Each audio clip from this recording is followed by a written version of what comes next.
Yeah, so where were we? Yeah, so how on earth would they have Instagram in prison if they don't have internet? Because we see one of the demands that Tasty makes is that they need internet in prison, alright? So that means there's no internet in prison. Which was also weird why they wanted internet if they don't have any funds. So why would they request internet when they don't have funds? Like Tasty's, one of Tasty's demands is to have internet in prison. But how the fuck are they, what are they gonna use the internet for? You know what I mean? Are they gonna be using internet on them weird old TVs or what? That did not make sense. You know, how the fuck did they just get onto these people's phones? Like, we don't actually see a scene of someone getting the password or anything. So he said these people's phones are not pin locked or anything, so they can just go around what's in with anyone's phone and doing whatever the fuck they want. That phone stuff did not make sense, you know what I mean? The other thing that I found that did not make sense was the scene where you have Sophia and that old woman, and then you have the Asian doctor in the medical. Those scenes were kind of dead. They felt so random. Like, I didn't feel like there was a point to them. I thought Sophia would have been better if she was put back in prison. And, you know, like, old Sophia, you know what I mean? But the way they put her in that medical with that guy, the doctor, and then you had that old woman that kept talking in the medical and stuff, that just kind of fell off, you know what I mean? It felt like that was in the Sophia I wanted, you know. Sophia used to be interesting, actually. When I thought Sophia is the trans lady, trans black woman. Yeah, she used to be interesting, but you know, they just made that character dead. Her character kind of died since season 3. Yeah, season 4 she was barely in it. She just popped out, popped in, and then that was it. I think probably they're gonna kill her off like next season because she's like, nothing is interesting. Because we didn't even see any, like, we didn't see her husband, her wife. You remember the wife and the son, the wife that told her that she had to keep the dick, even though she transformed herself black. So you see, they could have had a build up to that, you know, or the son, how the son was behaving. We don't see the son back at all. That was, it just felt, maybe we'll see them next season, hopefully, but it's just that obviously the son will have grown by now, because it looked like he was about to hit his puberty or something, and sometimes when actors are about to hit their puberty, they can't bring them back because they've kind of outgrown too much. So yeah, maybe that's why they had to get rid of the son. They didn't bring him back or something like that. But yeah, I just wish we could get more storyline to Sophia, because I used to find her a bit interesting. The other scene is when they had Judy King on the cross. Like, fucking hell, man. What was the point of that? Wow, you know what? This season was just random. They actually had Judy King on the cross. What the fuck? Like, seriously, it was funny, but it just feels so random, man. Oh my days. They actually put her on the cross. What the fuck, man? Yeah, but the other thing that surprised me was when they show you the flashback of Allison, the Muslim girl with the Muslim black girl with the hijab. Yeah, her. When they show you the flashback, and then she's with her husband, and she's told her husband that it's okay to marry another wife, and then the wife comes and kisses the husband. Wow, that bit felt so awkward. It didn't feel awkward, but I was like, what the fuck is going on? But then I remembered that, you know, that's what they were talking about before. I felt like that scene was done properly, because I was in shock. I was like, why is that girl kissing her man right in front of Allison? But then I remembered, oh, she's Muslim and she agreed for a man to find another woman. I think that was a shock, man. I just wanted to share that. That was something that's something that any guy would want anyway. I just, you know, yeah. Yeah, the other thing that was so wrong about season 5 is, you know, Linda Capoto's girl, the one that gets go up in prison, and everyone thinks she's actually one of the inmates. Now the other thing, first of all, there's about 300-400 people in that prison. Now I don't know about you, but I would know the amount of people that are in the prison. And after season 4, we hadn't really seen them bring any new inmates in, so they should have been able to know that Linda was never in the prison in the first place. But it's weird how long it takes for them to pick up on that. And the fact that she was not wearing orange showed that she was a new inmate. So people would have known that if she's not wearing orange and we don't know her, then she's probably just sneaked in or something. But the other thing that was even more wrong was when she just became lesbian for Bull. You know, Bull, the hench white lady, the one like the lesbian, the one that's really manly, like, you know, yeah. when she just fell for her, I mean, she just got off with her and they had sex from nowhere. But that's the thing that always, like, every film about, you know, every film that has lesbians in it, they always do that thing where they show it as if people just randomly turn lesbian and they sleep with each other, which is wrong. I'm surprised lesbians don't complain about it, because it's like they try to paint their lesbians as if they're just people that sleep with everyone, and that's what exactly they do in Orange Is the New Black. So Linda comes in, she's not even lesbian, she never probably got off with a girl, and she just falls in love, she just starts having sex with both. That was so random. I mean, that's random. I'm saying that because as a straight person, you wouldn't just go to prison and, you know, you just become gay just like that, because there's no build up to it, and it happens a lot. That same thing happened with Posey and what's her name, the Chinese lady, the Chinese girl that was with Posey. I can't remember her name. I forgot her name. Yeah, the same thing happened. She came to prison. She's not lesbian. She's never been gay or anything. And then before you know it, she was sleeping with Posey. It feels so weird. It feels so random. It doesn't really happen like that in real life. So that was kind of wrong. They could have had a build up to her becoming a lesbian, you know what I mean? But she went in prison one day, became a lesbian the next hour. I'm like, what the fuck? You know, I'm sure, I don't have a lot of lesbian friends, but I'm sure some lesbians would say that, you know, to become a lesbian, you just wake up one day and become a lesbian. You actually go through some type of, you know, a process like anyone, because it's a new life. It's an entire different life from what you've been. But in Orange Is the New Black, they always do it as if everyone just comes in prison and they just choose to become lesbian straight away. It's weird. Oh yeah, the other thing that's always wrong about Orange Is the New Black, and this is for all the seasons, is when they show flashbacks. They show flashbacks. The flashbacks, first of all, they're so short. They're really short. So really, they don't go into detail. That aside. The other thing is that they never come back to the flashbacks, so they can show you that Freda used to camp with her father, and they never bring it back again. They never bring it back. They just bring it back they just show it for that scene, to show that the reason why she knew where that storage room was, Freda I'm talking about, the reason why she knew where that storage pool was and how she managed to get food down there and build her little place down there was because she used to do camping and stuff. But the flashbacks don't have a build up. They just come in and then they are out, and it just feels like it's boring, because you want them to come back to a flashback and explain a bit more. Yeah, so flashbacks really need a build up, you know, bring back some flashbacks, you know, make them a bit longer, you know, add them. And some episodes don't even have any flashbacks. I love flashbacks. That's one of the reasons why I used to like the series Lost. If you haven't watched Lost, then your life is miserable, yeah. Plane Crush Island, yeah, Lost. Yeah, that's why I used to like Lost, because of the flashbacks, and that's the first thing I liked about Orange Is the New Black.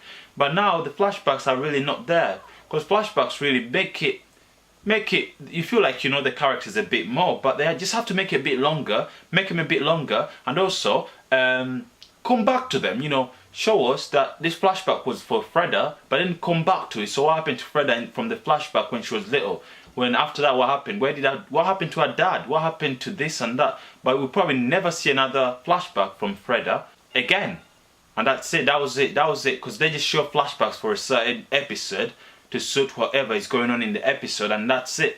Which is wrong. You should show flashbacks for characters, you know, every once and then, especially for main characters all the time. Just keep them coming, man. Keep them coming. Yeah, the other thing that was wrong is, you know, the white crew. You know, they're always having this beef between the white and then black, but the white crew seems to be kicking off with everyone, to be fair. And then the Spanish obviously also do the same to the white crew and stuff. But it felt a bit weird that the white crew was the one that went against Jody King and they put her on the cross. It felt a bit random. I understand they're criminals and they're in prison and their brains are kind of messed up and they just do random stuff, but that was a bit random to do. And then they just put her on the cross. I thought they were supporting white power in prison, and why would they do that to Jody King? I thought the Spanish were the ones that would do something like that to Jody King, but then they did it, and I feel like I feel like it came out of nowhere. The other thing that was so wrong, you know, Flaca, the Spanish girl, the one with like tears thingy coming out, the one that does eye stuff with the tears coming out, and they are with our fit friend. I can't remember our fit friend's called Maritez, something like that. You know, two girls that are fit, and they should probably make out, but we never get that, so they're not lesbians. The fittest girls in Orange is the New Black are the ones that are not lesbians. How gay is that? Why can't you just make them lesbians? And then all the other shit ones are the ones that are lesbians. I just don't get it. But yeah, the two fit girls, the one that started the YouTube account, how on earth did they get that? Come on, they start a YouTube account and they even have a selfie stick. They even have views and they even have, oh my god, that was just out of this world. And okay, maybe the person's phone they have has mobile data or something, but how the fuck did they, I don't know, man, how on earth did they build their fans so much? Like, how? And I just didn't get that scene. It was funny because them having a YouTube account and becoming all popular on YouTube doing makeup and stuff, you know, it was funny, but in a real term there was nothing realistic about that. You know, it came out of nowhere and stuff like that. I'm not gonna lie, it was kind of funny, but it's just one of those. And then their fans come to the prison as well, for fuck's sake, man. This season was just too much. Yeah, also the other thing that did not feel like to make a lot of sense was, you know, Janae from Tasty's group, the black group. Yeah, Janae from the black group. You know, in the flashback when they show you that she's going around visiting this white school with a lot of white kids, and she realizes that they have everything and this white girl is showing her everything. You know, when I was watching that, I was expecting this white girl to say something really racist to her, you know, but then they show us that the thing that really pissed her off the most was these white girls doing Dream Girls. You know, they were singing Dream Girls and were singing it as, you know, they had like the wigs, like they were portraying as if they were black Dream Girls, the Dream Girls we know. And we see her really crying. I just feel like that scene was, it did not make sense, because I think it would have been better if the white girl said something racist than for her to get angry over Dream Girls. I like the way it worked out because they don't explain it, and the white girl thinks that the reason why Janae is crying in the flashback is because she's fascinated by how good these girls can sing, but really she's angry about the fact that they are doing Dream Girls and they are taking black people's culture and stuff. Yeah, it was kind of a deep scene, but then, okay, to be fair, I'm gonna be fair, I understand why she got angry, you know, but the thing that did not make sense is when she tells Tasty, Janae, the real Janae, the grown-up Janae, tells Tasty that they shouldn't let Jodie King speak for them, that they should speak for themselves. But then one Chapman, after that, Chapman comes and joins their group. She doesn't say anything.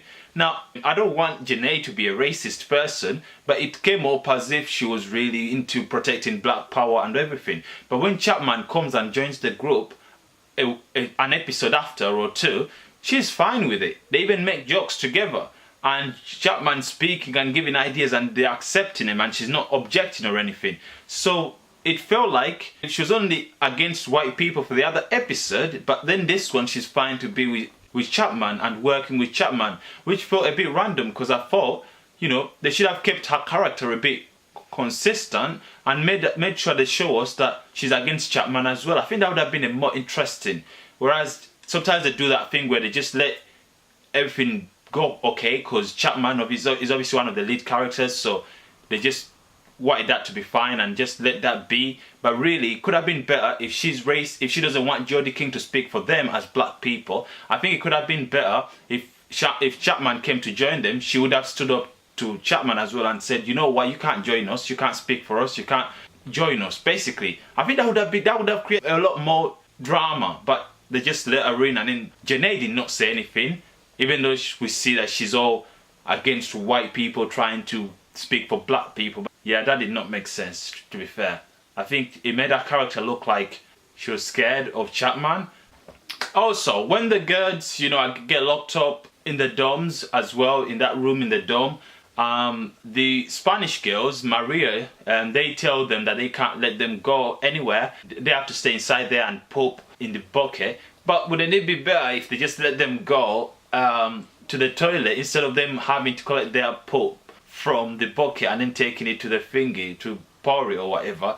But anyway, that's fine, because obviously the writers are just trying to show us that basically people in prison, some people in prison don't think, they're just dumb as fuck. Yeah, there's a few wrong things in season 5, but one of the things that was really perfect was the scene when Tasty from the black group, the girl, that scene where they come out with Jodie King. Janae told her to speak for them instead of Jodie King speaking for them, because Jodie King's white and they don't want that. So she stands up and she speaks for them.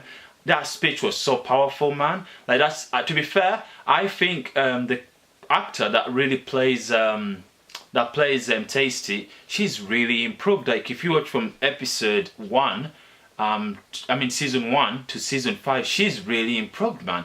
She really did some good scenes in there, especially that scene. That was a powerful scene. The monologue she gives to the camera, that was so beautifully done, man. Because after that we have curtains and everything shuts off, and then next episode, I think that was really powerful, man. The speech she gives to the camera and she says about how people get shot and stuff like that, it was quite deep, and I think I got caught up in it. You know, it was properly done. You know, it was really powerful. Saying that, you know, one of the other powerful scenes is Crazy Eyes. What is with Crazy Eyes in this season, man? She is so emotional. Crazy Eyes is just like Red. It's like they got rid of the real Red and Crazy Eyes, and they put different people, maybe twins or something.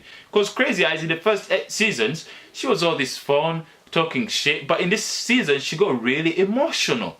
And the thing is though, the actor that plays Crazy Eyes is a really good actor. That's the good thing. But other than that, I would not have liked the new Crazy Eyes. She's all emotional and everything, but cause she's played really well by the actor, it comes across really good. But other than that, I feel like they should bring back the normal fun Crazy Eyes with her crazy shit, instead of this new emotional one that cries over everything. Like when she finds out Pussa's dead, and then she opens the ceilings and she's like, God, come save me. I mean, that was a powerful scene. That was something.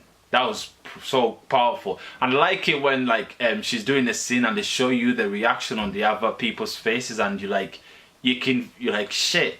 You feel like you're in that situation where someone's crazy but also you're emotional, and it's really powerful. But yeah, other than that, even though it was all good, it was all powerful scenes, I want our old Crazy Eyes back. The mad Crazy Eyes, the one that liked Chapman, the one that liked everyone. She used to want to shag everyone. She used to be fun. I want that Crazy Eyes back. The new Crazy Eyes is fine, but I don't like emotional Crazy Eyes. If you're gonna put a crazy character in this series, make her fun, so we can enjoy whatever crazy shit she does. The other thing that was wrong is when Piper starts chilling with a black group and then she starts doing that cringy stuff. You know, I have nothing wrong. I'm not against anyone chilling with black people if you want to chill with black people, but it's just right, when Piper does it, it's so cringe.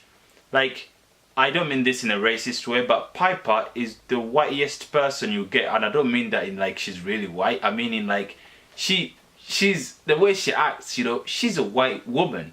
She doesn't have any tiny blackness in her. So when she comes on and then she starts chilling with this taste, and then they are talking, and then she's nodding, and then she does, it's like in season 4 when she started doing that underwear thongs business, and then she went around telling people, do not mess with me. I was like, oh my god. Like, I don't know if the writers do it intentionally to make us cringe, but oh my god, she thinks she's so hard, and it's so, every time I see her acting hard, I'm like, no. Or like that time when she used to act hard towards V. Remember V, the black woman? I think it was season 3 or 2. V, the black woman that came and she was trying to rule over the entire prison. Yeah, I remember she used to go against V or something, and they used to make me cringe, because I'm like, Piper, I'm like, Chapman, don't do that. Because she doesn't look hard even one bit. Alex could so more to act hard than Chapman. Chapman is so not hard. Her scenes always make me cringe, especially when she started chilling with the Tasty group, and then she starts just doing some lame stuff, man, uncool stuff. The writers probably do intentionally just to show us that Piper is this character that likes to chill. To be fair, it's funny to watch. It's just that sometimes it makes you cringe as, god, Piper, man. I mean Chapman, is it the same person? I keep forgetting her last first name or last name. I think it's I call her Chapman all the time anyway. Yeah, another thing that was perfect in season 5, to be fair, with everything wrong up aside, is when they showed Posey in the flashback. Now come on, don't tell me you did not feel happy. I mean, I was sat there thinking, this season we're not gonna see Posey, because she had that little cute face, man. She was like the cutest lesbian in that series, man. Yeah, so I was there waiting thinking, oh god, are they gonna show Posey? Then we have Posey in the flashback in the library with Tasty. Now that was spot on. The wrong thing about it is that was it again with the flashback. They don't bring them again. They could have brought her back in and showed us something, but she was just there for a short period, and that was wrong, very wrong. You don't put Posey in for a short time. If you wanna put Posey, put her in the entire series, man. Alright? The other thing that Ayoris find confusing, this is not wrong, but I find it confusing, is Lorna. You know Lorna, La Loca, that's what they call her or something. Lorna, the crazy woman, you know, the one that likes Vinny, is that his name? Her boyfriend's Vinny, the one that got married in prison. I'm gonna be honest, I like her character.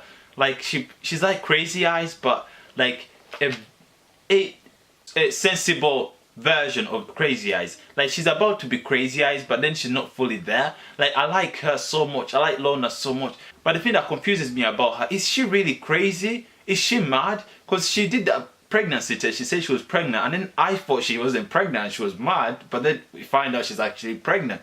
I like the writers how they do it.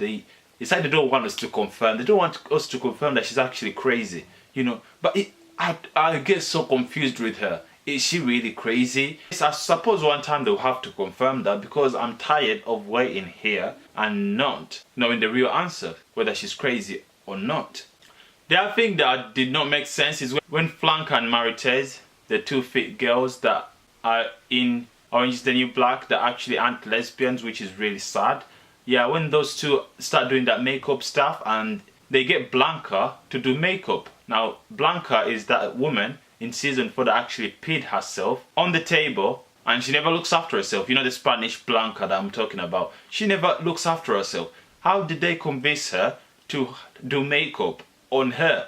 That just came out of nowhere. To be fair, they did not show us that how she agreed, because Blanca would never agree to have makeup done on her. Like, no way. She doesn't care about, I think that woman loves to stink. You know what I mean? She doesn't care about showering. She's so messy, man. She just doesn't care about anything. Oh my god.